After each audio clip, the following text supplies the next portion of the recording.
il se trouve que dans un ouvrage de 2011 intitulé « Les origines de l'ordre politique », eh bien, il affirmait plutôt, il affirmait que pour expliquer ce que les Anglais et les Américains appellent « the rule of law », c'est-à-dire le fait que le pouvoir politique se sente tenu de respecter et soit tenu de respecter un certain nombre de règles et de principes qu'il considère comme intangibles, eh bien, pour que cette prééminence du droit, cette primauté du droit, ce rule of law se développe, il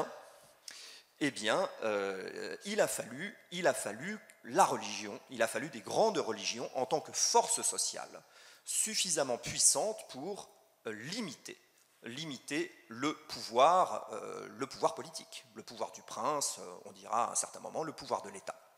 Bon, donc c'est cette hypothèse que nous avons pris comme point de départ de ce cycle de conférences, avec l'idée d'aller interroger les spécialistes, tout simplement.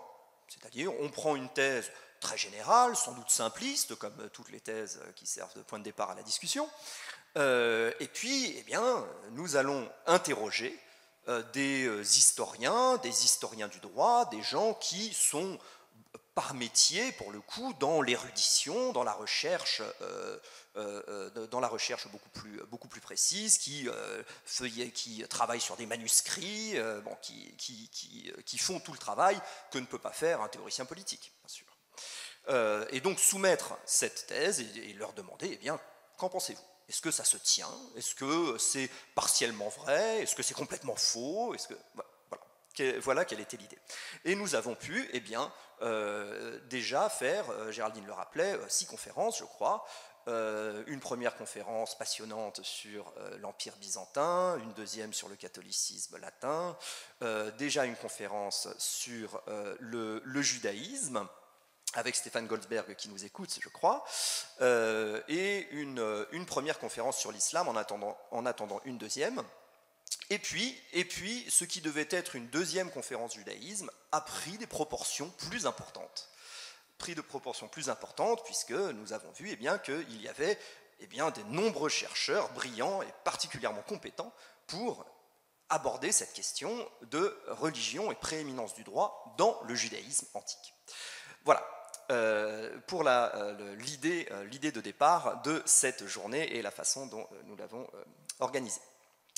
Et nous allons sans plus attendre passer la parole aux gens qui sont compétents sur les questions, ce qui n'est, il faut bien l'avouer, pas notre cas, sur la question de la religion et du droit dans le judaïsme antique. Il est 10h15, c'est parfait, et nous allons donner la parole au professeur Konrad Schmid pour une première intervention, qui sera une intervention en anglais, sur le thème « How God became a Lawgiver, the place of the Torah in ancient Near Eastern history ». Professeur Schmid, est-ce que vous êtes prêt? Oui, je suis prêt. Bonjour à tout le monde. Bonjour. Alors d'abord, je vous remercie de m'avoir invité à cette journée et je dois tout d'abord vous présenter 2 excuses. La première, malheureusement, je ne peux pas être à Orléans en personne car j'ai une obligation ici à Berlin.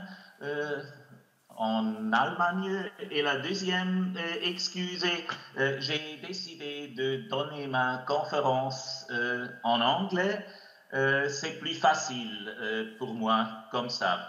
And with this, I will change to English, and I hope you can hear me okay. And I will now share my screen. My topic today is how God became a lawgiver, the Torah in the context of ancient Near Eastern legal history. This is the outline of my talk. It includes 5 sections, and the first one will be just introducing my topic, God as a lawgiver. If you somehow ask about this notion, this idea of God as a lawgiver, I think it's fair to say that this has become a concept that is very prominent in Judaism, Christianity, and in Islam. My research project, which is also supported and funded by an ERC advanced grant, simply will deal with the prehistory in the realm of the ancient Near East and ancient Israel. I will ask about the genesis, the forces and factors that led this idea to emerge. So in terms of discipline, my research project pertains to both the realms of ancient Near Eastern legal history and to intellectual history. It's a cultural, intellectual, historical inquiry about how this idea came about. If we ask in historical terms about the genesis of biblical ideas, I think it's first and foremost important to stress that the Hebrew Bible is an ancient Near Eastern book. For centuries, ancient Israel has been dealt with as the center of the ancient Near East, and everything else just was periphery. But in historical terms, it's actually the other way around. The ancient Near East, with the big cultures in Mesopotamia on the one hand and Egypt on the other hand, they are the most important culture, and Israel is on the margin. And therefore, if we ask about this idea of God as a lawgiver in the Bible, we need to ascertain, to include this broader context of the ancient Near East. And if we oversimplify for a moment, then I think it's fair with a grain of salt to state that in the great ancient Near Eastern law collections, that laws are predominantly king's laws. And the king is the one instance that has legislative power and that is at the center of the law giving. If we look at the Torah in the Hebrew Bible, then we have a completely different impression. Laws are God's laws. And if we compare these two developments, I think it's clear that something happened here. From the ancient Near Eastern law collections that were being taken up in the Torah, and somehow the transfer of legislative power from kings to God himself. So my project is about the question, what happened here? When, how, and why? Let me quickly illustrate this. Here you can see the famous stela of Hammurabi with the Codex Hammurabi. The text of the Codex is down here, and on top of the stela is a picture, and here you have King Hammurabi, who is standing in front of the god Shamash, the sun god. And Shamash is handing over something to Hammurabi. In earlier times, people thought this might be a pen, so that this would be a metaphor to show that Shamash actually would dictate his laws to Hammurabi. But this is wrong. What Shamash seems to hand over here to Hammurabi is rather a rod, a staff, and a ring, which are signs of authority. So Shamash basically empowers Hammurabi in order to write his own laws. And this is also what we learn from the epilogue of the Codex Hammurabi. I, Hammurabi, am a righteous king. To me, Shamash has granted truth. So Shamash is enabling Hammurabi, that Hammurabi then produces his own laws. And Jacob Finkelstein once put this relation between the king's laws and his anchoring in the sphere of the divine as follows. What the God gives the king is not laws, but the gift of the perception of Kittum, by virtue of which the king, in distinction from any other individual, becomes capable of promulgating laws that are in accord or harmony with the cosmic principle of Kittum. Kittum is very difficult to translate. It means or denotes something like truth, order, and justice. Another text from the 19th century even somehow shows us that this principle of Kittum is not something which is simply in the control of the gods, but it seems to be something that may even be of supra-divine nature. This is an inscription of Yachtun Lim, king of Mari, in the very eastern part of today Syria, to Shamash, the sun god, whose allotted plot is righteousness, to whom, to Shamash, to the sun gods, truth hath been granted as a gift. So Kitu, Kinatim, is apparently something that can also be granted to the gods himself and is not simply produced by the gods. If we move from the ancient Near East to the Hebrew Bible, then somehow picture changes completely. The Hebrew Bible is a literary text that was written between the 10th and the 2nd century BCE, so it's basically first millennium BCE document. And the first thing that God is telling the human beings that are being created in the act of creation is a commandment.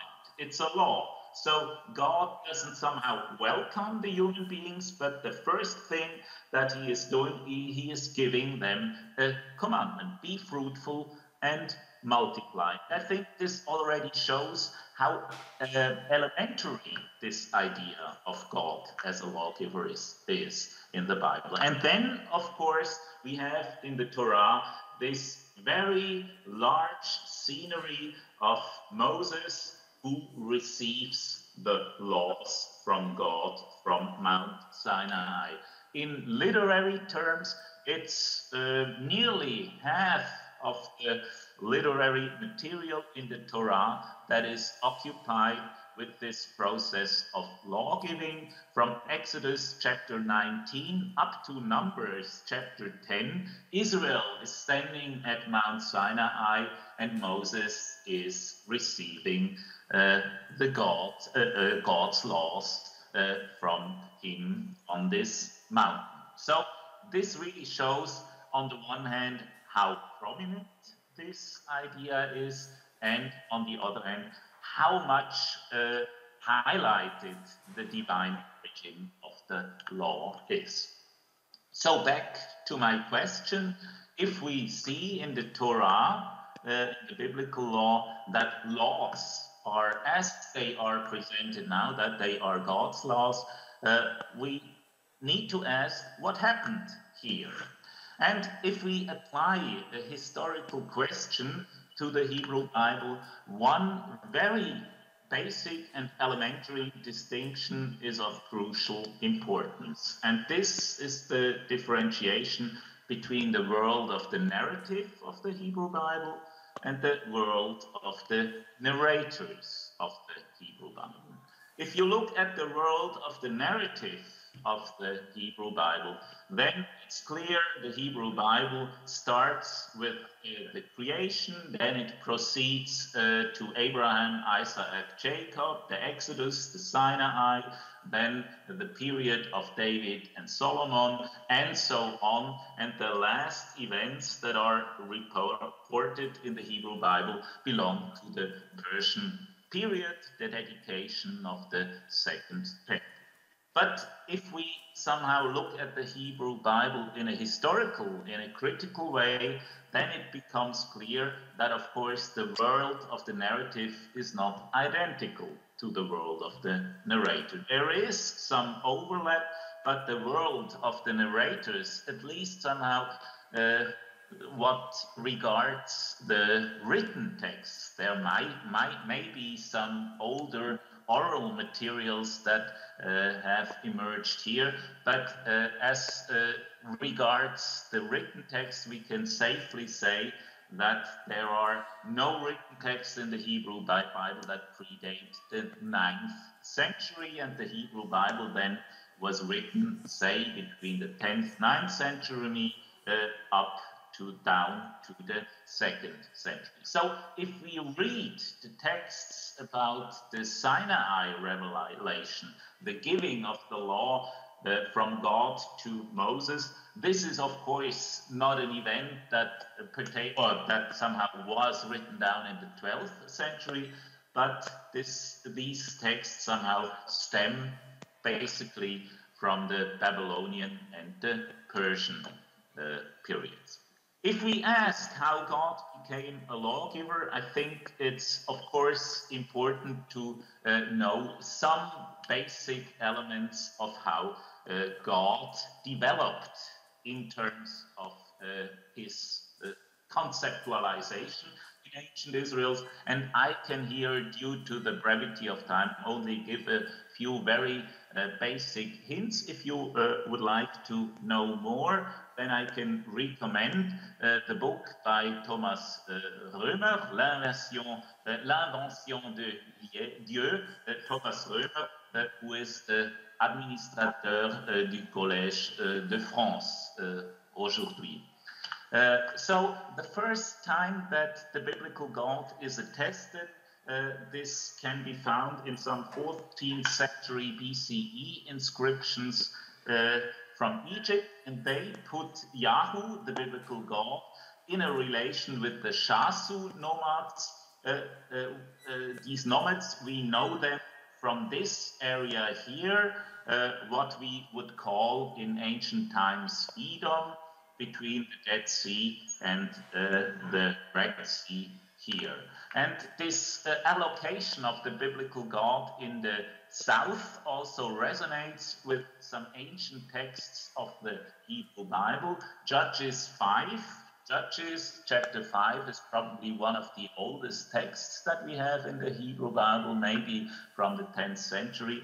And here we also can learn that these texts imagine God as someone who comes from Seir, from the region of Edom, which is exactly this place here. And we can also learn from this text that apparently the biblical God initially was something like a weather god, a storm god, a god of mountains. The heaven pours, the clouds also poured water when Yahweh shows up. So Yahweh seems to be, or seems to have been originally a god of this type, like we know it from Baal, from the northwest Semitic area, a smiting god who is throwing lightnings and so on.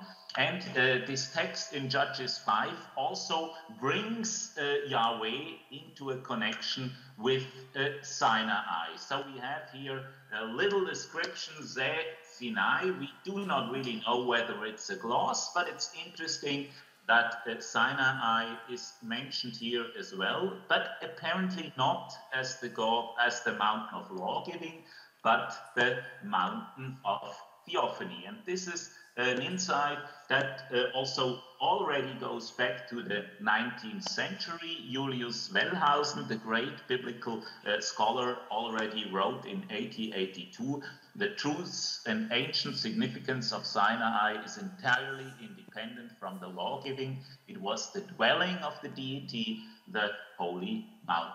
If we ask where the Mount Sinai actually is located, then of course from the travel industry you will get a very unanimous answer. This is the Jebel Musa, so the hill, the mountain of Moses, down here on the southern tip of the Sinai Peninsula, but this location only goes back to the Byzantine period. So for biblical times, we have to admit that we do not really know where Mount Sinai was located, and the Hebrew Bible also doesn't seem really to know where Mount Sinai is, as in 1 Kings 19. It is said that the prophet Elijah simply traveled 14 days here from the Beersheba down to the south, and this basically is a metaphor that apparently they didn't know where Mount Sinai is.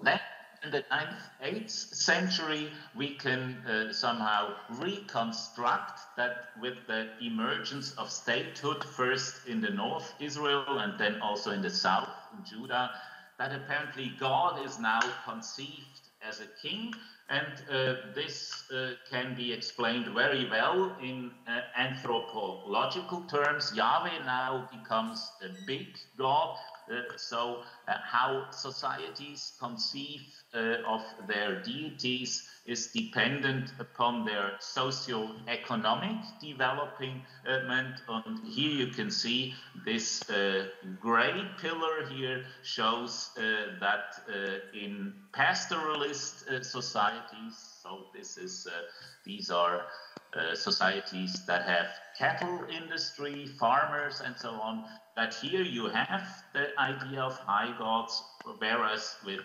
hunter-gatherer societies or horti or agriculture societies, this is something that is yet to develop. So apparently in the 9th, 8th century, Yahweh becomes a big god in Israel and in Judah, and a big god entails also kingship. Yahweh becomes a king, and as a king he also has his administration, as this is written here in Psalm 82. He stands in the divine council. He has a bureaucracy that is around him. And in the Babylonian period, then in the exile, there we have the first attestations that God is really conceived of the monotheistic God. So this was a very all too short survey of the rough development of the biblical God, and I now turn to the biblical notion of divine law. Again, much to if we look at the Torah, then we have three main collections of laws. There is the so-called Covenant Code in Exodus 20 to 23, which is usually dated to the 8th century. Then we have the book of Deuteronomy, which also includes law collections, probably dating at least in its core to the 7th century, and the so-called Holiness Code in the book of Leviticus. And the interesting thing now is that all these three partial law codes are all introduced as divine speech. So this is the introduction to the Covenant Code Yahweh said to Moses.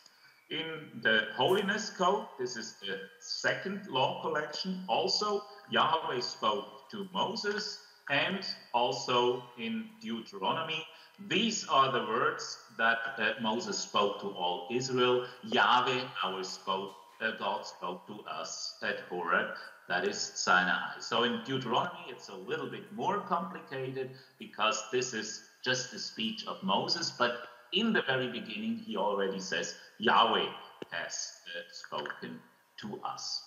Now, in the oldest of these three collections, we could see that this idea that these laws are divine laws, that this is not something which is characteristic of the covenant from its very historical literary beginnings, but that this impression is created by a narrative or a literary framing.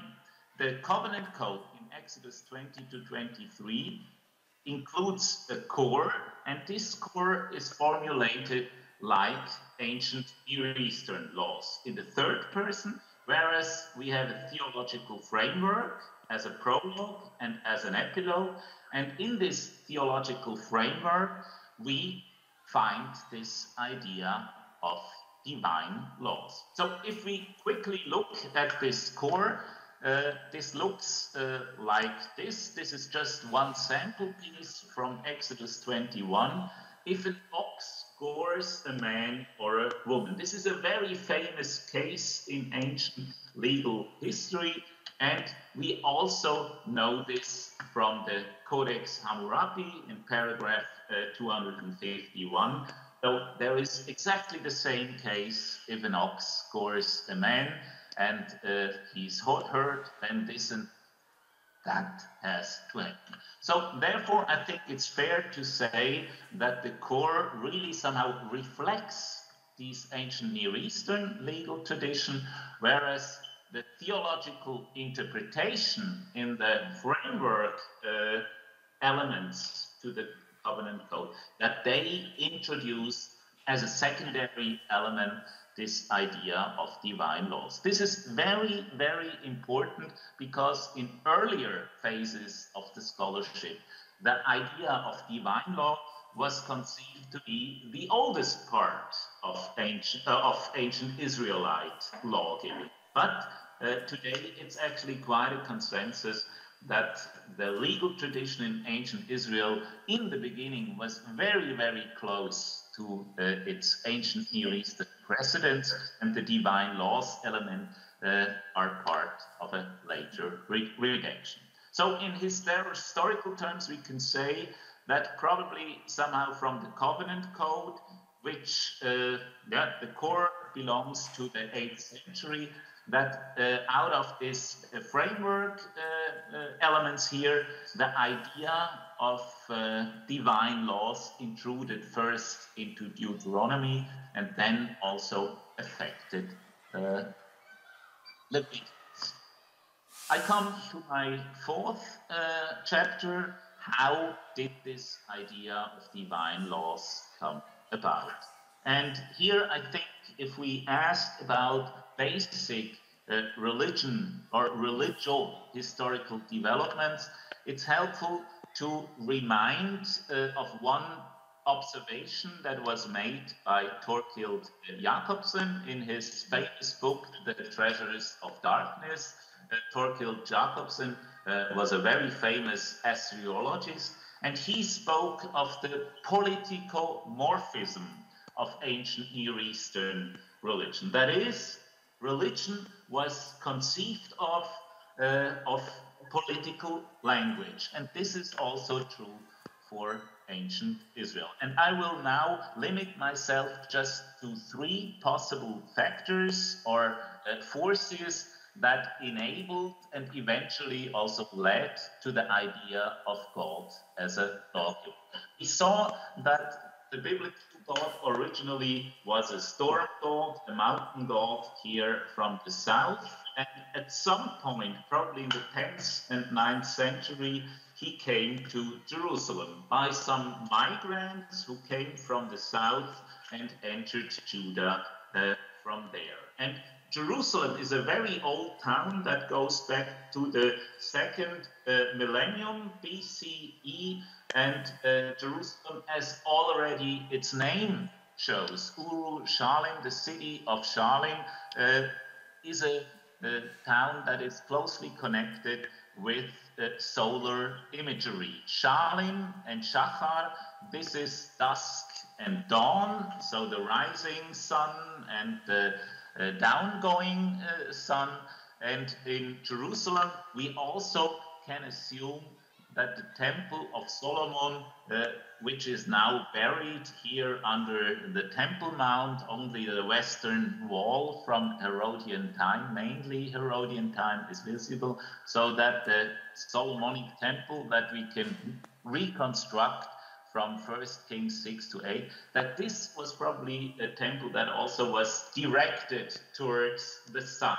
So when these proto-Israelites came to Jerusalem, they probably and apparently adopted this solar tradition of Jerusalem, which is of course important because, as you know from the Codex Hammurabi, Shamash, the sun god, is the one who is in charge of justice and righteousness.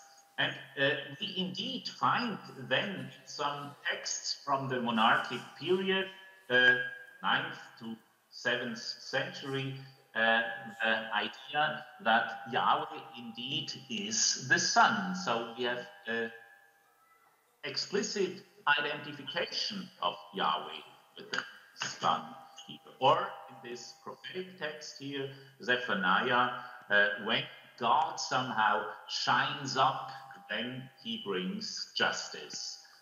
This is one, of course, very important element that then enables the idea of God being a lawgiver.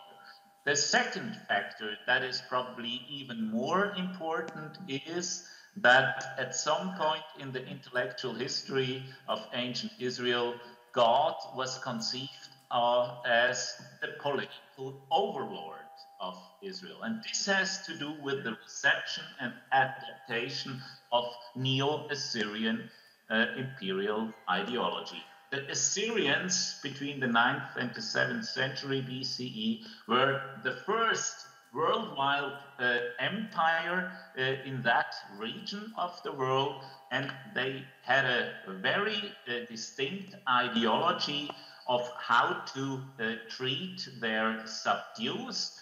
This is the Assyrian great king, and these are the kings from the subdued people, and you can see that this is a very uneven relationship, and these Assyrians somehow were very harsh in their dealing with the subdued people, but they regulated this relationship by vassal treaties, and these vassal treaties usually included these three elements: an introduction, the corpus of the stipulations, and then an end by blessing and curse. And this is something that we also find in the book of Deuteronomy. The book of Deuteronomy, we also see that it shows the same three elements, but of course with one very crucial difference. In the Assyrian vassal treaties, somehow the loyalty that is being asked of the subdued kings, this is a loyalty which of course goes to the Assyrian great king. But in the book of Deuteronomy, this absolute loyalty that is being asked of the Israels is directed towards their God. And here God apparently replaces the Assyrian great king, something which is of course only thinkable towards the end of the Neo-Assyrian domination, because it's quite an offense to this political power to conceive of such an idea. And you can really see that this is something that in the Hebrew Bible, in the book of Deuteronomy, as a concept is explicitly stated. Hear, O Israel, Yahweh our God is one Yahweh. So the famous Shema Yisrael, you shall love Yahweh your God with all your heart and with all your soul and with all your mind. And these words that I'm commanding you today shall be in your heart. So this is apparently one of the base texts that God is conceived of in terms of an Assyrian overlord, but he replaces them. Then the third, last element that I quickly want to mention is, of course, the loss of kingdom and stateship in the 6th century. Once there is no longer a king in ancient Israel and Judah, somehow the idea of God as a lawgiver becomes much more prominent, much more important, and with regard to the formulations of these laws, it also becomes apparent that now these texts, these laws need to be evident out of themselves, because there is no longer an institution that can enforce these texts. So this is an example from Deuteronomy 15. Do not consider it a hardship to set your servant free, because their service to you these 6 years has been worth twice as much as that of a hired man. And Yahweh, your God, will bless you in everything you do. So once the kingship is lost, we can see that in the laws of the Hebrew Bible, these admonitions somehow are added to the text in order to show you need to do these laws. You need to do to fulfill them by yourself. I'm coming to the very last, very short section. Why is this important? I think it's needless to say that this concept of divine laws has become, in very different ways, very, very influential in Judaism, Christianity, and Islam. And I think if one asks about the historical genesis of this idea of divine laws, it becomes probably irrational, it becomes more evident what actually the quality of these divine laws are. And I would like to conclude with a quote from a professor at my home university in Zurich, David Friedrich Strauss, who taught there in the 9th century. And he once wrote, "The sharpest criticism of the dogma is its history," and therefore I think it's also important to understand the history of this idea of divine laws that has become so important in the 3 world religions of Judaism, Christianity, and Islam. I thank you for your attention.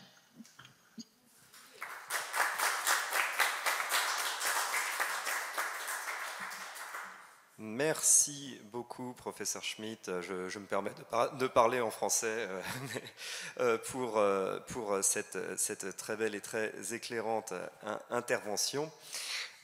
Écoutez, pour respecter le timing, je vais sans plus attendre donner la parole à notre seconde intervenante, c'est-à-dire la professeure Sophie Desmar-Lafont de l'Université Paris 2.